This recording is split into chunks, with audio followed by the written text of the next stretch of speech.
President Bola Ahmed Tinubu said that Nigeria's economy will reach $1 trillion economy. That sounds very impressive. That sounds very ambitious, of course, and I believe that's very achievable. Perhaps in the next maybe 2-3 years from now, it is very achievable. We are likely to achieve $1 trillion economy. Very good. But here is a question I want everyone to ask. $1 trillion economy for who exactly? Because if you look at it right now, Nigeria's economy is already doing very impressive. We are already the biggest economy in Africa. If you look at it also from World Bank and IMF, they said that Nigeria's economy is actually doing very impressive, very well.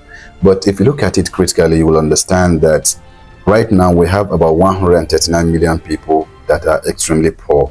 What that means is that they can't even afford $2 per day. They don't have basic food. They can't afford 3 square meals a day. They don't have housing, and they cannot afford education. They can't even afford to send their children to school. That is what extreme poverty actually means. So they can't be able to sustain their day-to-day activities because they are extremely poor. Again, if you look at the manufacturing sector, it's only growing about 1.25%. The manufacturing sector is supposed to be the sector that employs thousands and millions of Nigerians.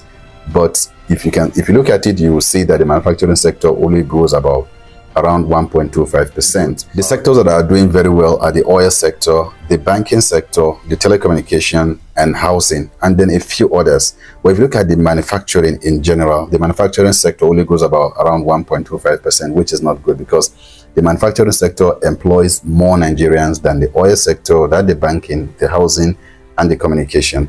So that is not actually good. So the question you need to ask again is, are you growing $1 trillion economy for the rich? Because if Dangote make $5 billion or $2 billion or 2 billion naira, that money, the GDP grows because GDP measures the entire income of that country within a particular period, within a particular year. That is what GDP does. But when Dangote earns $2 billion or 2 billion naira, that money, that doesn't mean that your life has improved or your life will improve. It has nothing to do with you. So the government must be deliberate in ensuring that when they want to achieve this $1 trillion economy, let them be deliberate in also ensuring that the manufacturing sector also grows. The agricultural sector also grows. Sectors that they trade generally, I mean, what I'm trying to say is that sectors that employ more Nigerians, because that is how, when you achieve $1 trillion economy, at least let it impact on the poor, on the lives of the poor people within the country, including those in the rural and urban areas.